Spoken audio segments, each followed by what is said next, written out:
Kuna wakati unapata hali ya uchovu usioelezeka, yaani uchovu ambao haujui unatokana na nini. Kwani wakati huo kila kitu kinakuwa kipo sawa, unakuwa hauna changamoto ya kiafya, hauna changamoto ya kiuchumi, wala hauna changamoto ya kifedha, wala hauna changamoto ya mahusiano. Yaani inatokea tu. Kwa mfano, inaweza ikawa siku ya Jumamosi asubuhi umewahi kulala siku ya Ijumaa, umepumzika vya kutosha, lakini pia umeamka muda sahihi, lakini bado unajisi ni mchovu, yani uchovu ambao usioelezeka. Au inaweza katokea upo kazini, umewahi kabisa kazini, haujakosana na mtu yoyote, kila kitu kiko sawa, lakini ghafla unapata uchovu wa mwili usioelezeka ambao unatamani uache kufanya kila kitu ukapumzike. Hali hii ni nini? Hali hii inaitwa uchovu wa ndani. Katika siku ya leo nitakueleza kwa undani kuhusu hali hii, chanzo chake, kwa nini inatokea na jinsi ambavyo unaweza ukaidhibiti. Utakuwa nami Daktari Lenny Komba nikikuletea mada hii kwa undani. Kama ulikuwa bado ukijiunga nasi, basi bonyeza alama subscribe, kengele pembeni yake, utakuwa umejiunga nasi.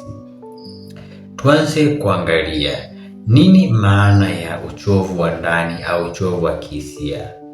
Uchovu wa ndani au uchovu wa kihisia ni hali inayotokana na ubongo kuhisi kwamba una majukumu mengi ya kufanya na majukumu hayo hayawezi kutekelezeka ndani ya muda fulani au ya muda fulani ambao umepangwa. Mfano, mara nyingi hali hii hutokea sana siku ya Jumamosi. Na kwa nini siku ya Jumamosi? Kwa sababu mtu huyu siku ya Jumatatu kuna jukumu ambalo alipanga kulifanya, akalairisha akasema atalifanya Jumamosi. Mfano, anasema anataka afue nguo siku ya Jumatatu, akasema Jumamosi nitapumzika, nitafua Jumamosi. Ilibidi ende bustanini siku ya Jumanne, atairisha, atasema nitaenda siku ya Jumamosi. Itafika Jumatano, kuna jambo jingine pia atairisha, atalipeleka siku ya Jumamosi. Lakini itakapofika siku ya Jumamosi, ile inafika alfajiri, ubongo unakumbuka kwamba una majukumu mengi sana ya kufanya tofauti na yale ambayo ameyapanga.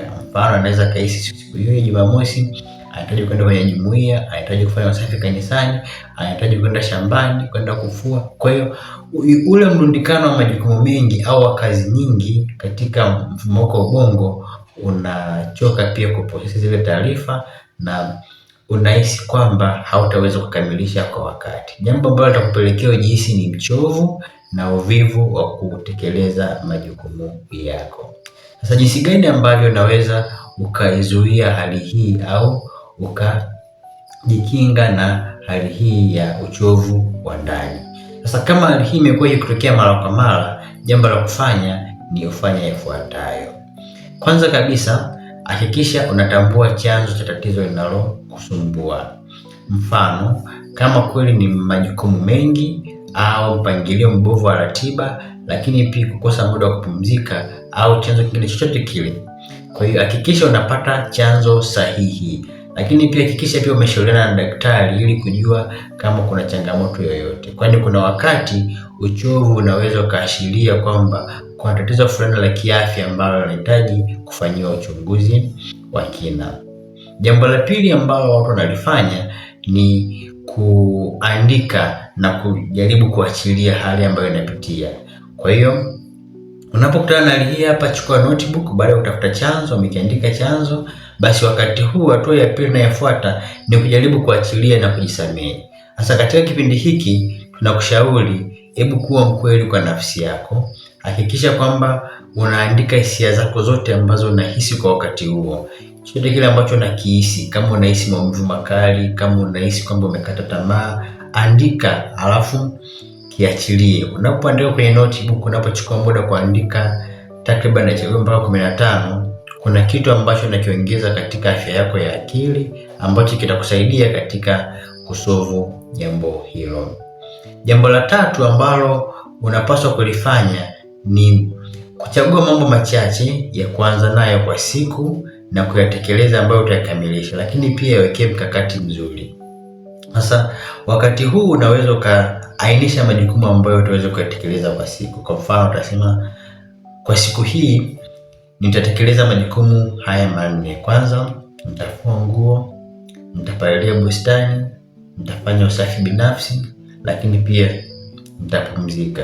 Sasa Utakaopangilia majukumu yako, ubongo utaanza kuhisi kwamba kumbe sina majukumu mengi, kwa sababu utakuwa unafanya jukumu moja moja. Kuyagawa majukumu yako ndani ya muda fulani au ndani ya kipindi fulani itakusaidia kuona ubongo wako kwamba hauna kazi nyingi au hauna mrundikano mkubwa wa majukumu ambayo unapaswa kuyakamilisha ndani ya muda mfupi.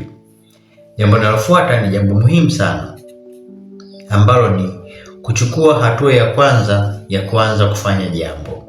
Kupanga ni jambo moja, lakini hata kama umechoka, tunashauri anza kuchukua hatua ya kwanza ya kufanya jambo, kwani unapochukua hatua ya kwanza ni sawa unaudanganya ubongo kwamba hii kazi ni ya muda mfupi tu, lakini sasa utakapoanza kufanya utagain momentum na utaendelea kufanya mpaka utakamilisha majukumu yako.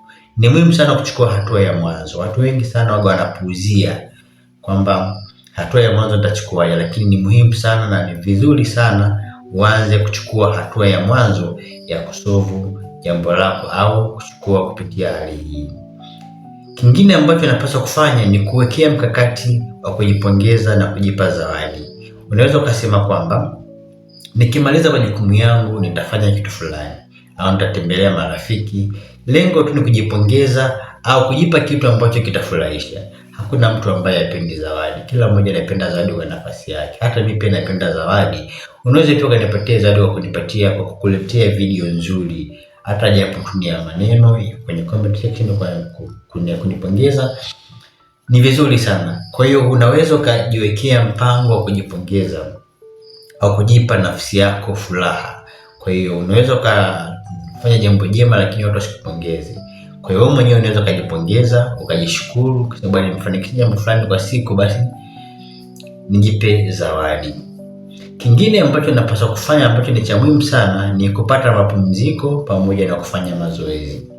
Tunashauri baada ya kumaliza majukumu yako kwa siku, basi pata muda wa mapumziko ambao utakusaidia wewe kuanza upya na kufanya shughuli zingine ambazo zitakusaidia katika kujenga taifa lako au itakusaidia katika kufanya mambo mengine. Kwa hiyo unapata muda wa kupumzika, pia unapata pia muda wa kutunza nguvu kwa ajili ya wakati mwingine. Kwa hiyo jitahidi baada ya kumaliza kazi zako basi pumzika, lakini pia fanya mazoezi. Unaweza kuwa unafanya mazoezi kwa ajili ya kujikinga na hapo baadaye, kwamba unafanya mazoezi asubuhi na jioni, au ikatokea hali hii kwamba umeamka kuna siku au kwa saa, basi fanya mazoezi, boost mwili ili uwe active muda wote. Unapaswa kujua kwamba kuna mbinu nyingi sana ambazo watu wengi wanatumia, lakini hizi ambazo nimezitaja binafsi zimekuwa zikinisaidia na zimekuwa pia zikiwasaidia watu wengi ambao wanapitia changamoto hii ya uchovu usioelezeka.